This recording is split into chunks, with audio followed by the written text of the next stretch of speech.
Yan. Ito yung mga bala nila. Oxygen.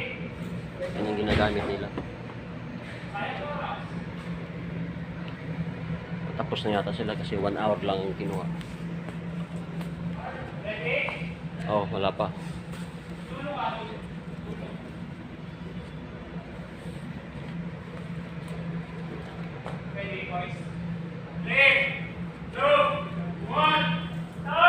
Yung tabi niya dito yung sinihan. Ayan ang sinihan. Ayun na siya.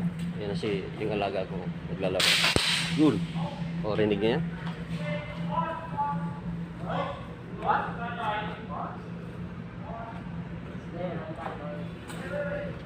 Ayan.